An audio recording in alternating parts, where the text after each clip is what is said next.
Okay. Put your thinking caps on for this one.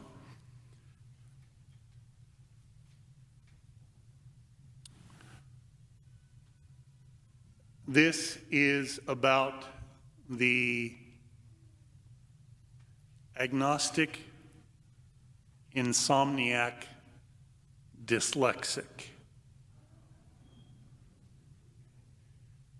who laid awake all night wondering if there really is a dog.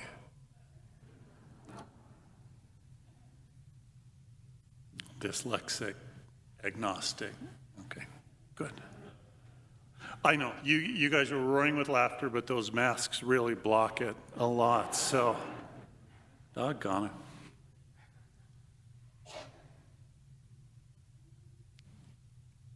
it. In the gospel, Jesus is not only kind of rude to this woman because she's a foreigner, but it seems to me he's also kind of rude to dogs. To call somebody a dog was definitely a put down. And the Jews would use that term when referring to Canaanites, when referring to other foreigners, or dogs.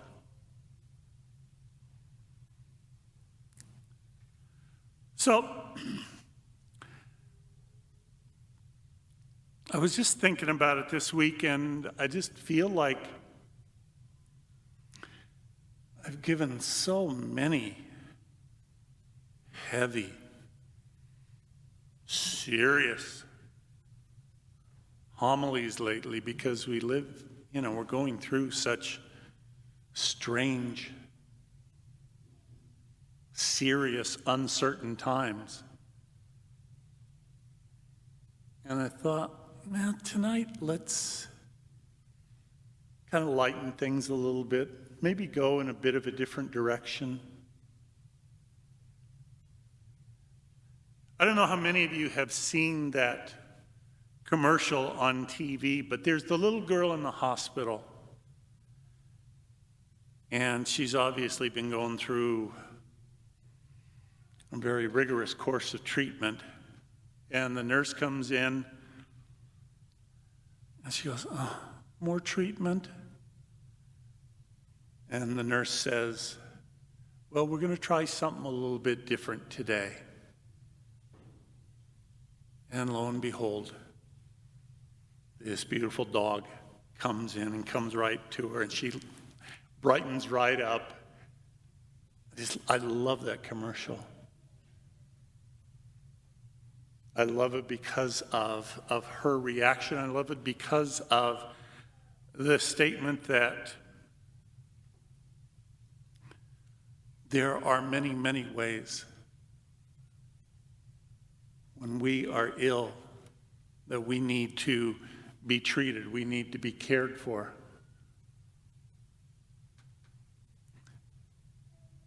And I love that commercial because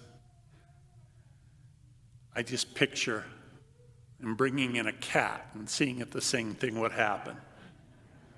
Of course it wouldn't. I don't like cats, but I do love dogs.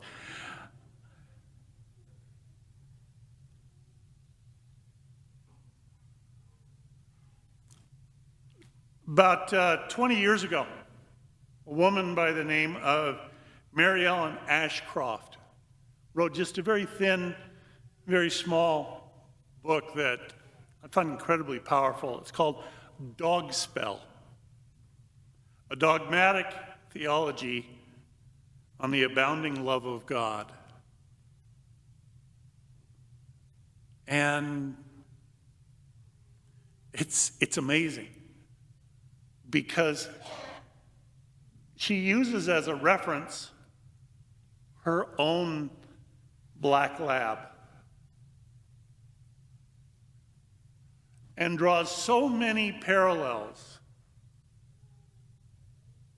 between dog and God. And I don't think it's an accident that the two have the same letters. And some people would get upset, going to compare God to a dog? Are you going to insult God in that way? No matter how we talk about God, in a way, we can be insulting God. Because we always use metaphors to speak about God. That's all we can do. We say God is this and God is that. No, he isn't. See, even to say he. God is a rock. No, God is not a rock. There are things about a rock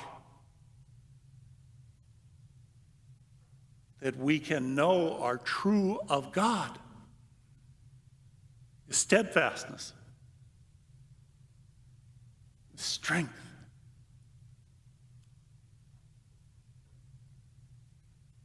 God is a king. No, he's not.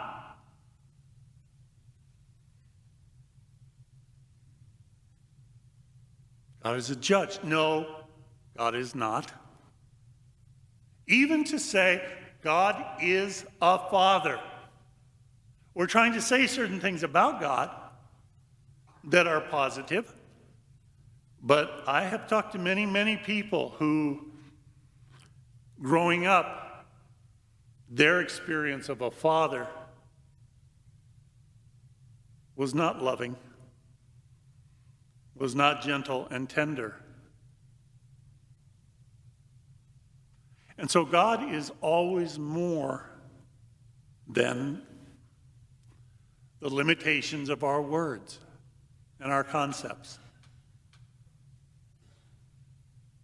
So looking at God and comparing God to a dog, is God a dog? No. But there are an awful lot of things I think about dogs that if we let ourselves expand our vision, we can see are true of God. And we can let ourselves understand God even more. We have a tendency to get very religious with God, and I know that sounds strange. But in doing so, we get comfortable with certain limiting images of God.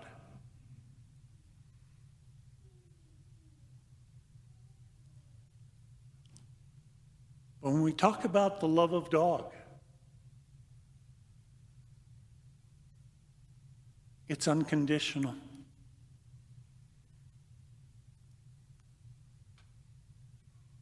You know, those of you that have a dog, you can leave for 5 minutes or an hour, and you come back, and the dog goes crazy. He's so happy to have you back.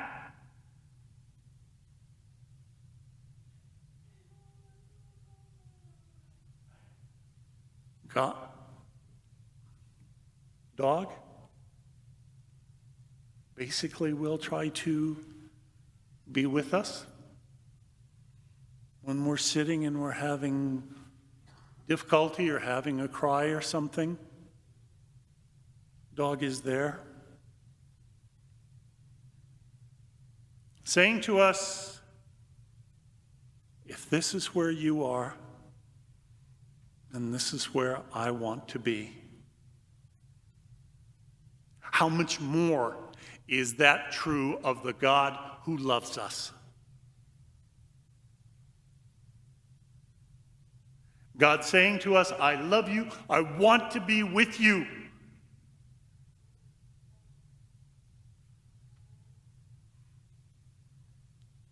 If you go away, when you come back, I will rejoice.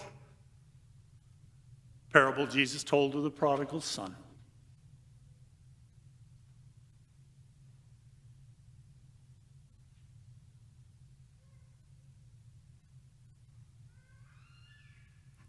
God knows we want deep in our hearts to be met face to face, personally. That's why this isolation that we're having to endure during the pandemic is so difficult for so many.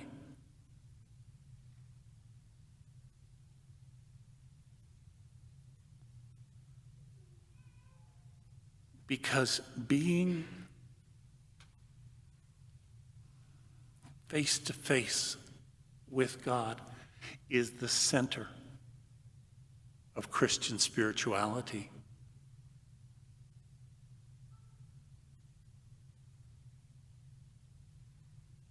And what about a God who wants to play with us?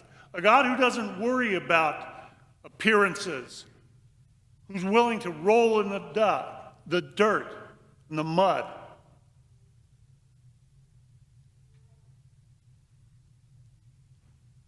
A God who is ready to protect us at a moment's notice.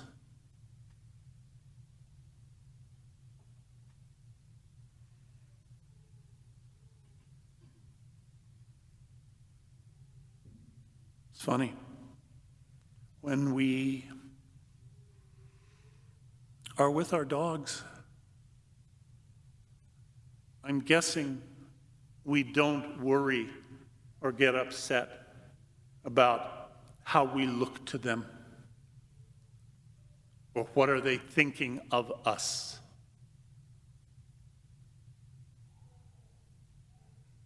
We don't have that sense of shame and insecurity before our dogs. How much better off would we be if we didn't have that shame and that insecurity in the presence of God?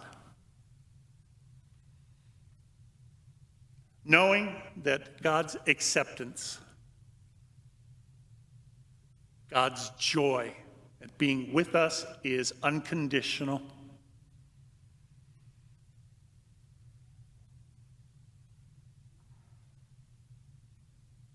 Knowing that, hopefully being reminded that life isn't always as complicated as we tend to make it. But when it is, dog always wants to be there with us and for us. And that's exactly the way that God is.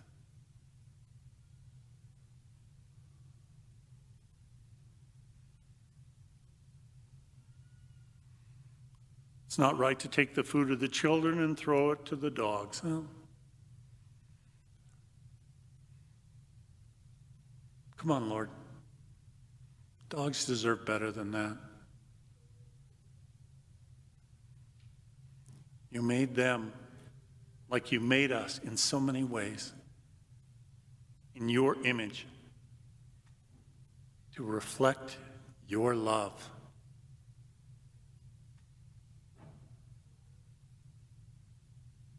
How cool would it be to discover whenever God looks at us, He's got a tail that wags.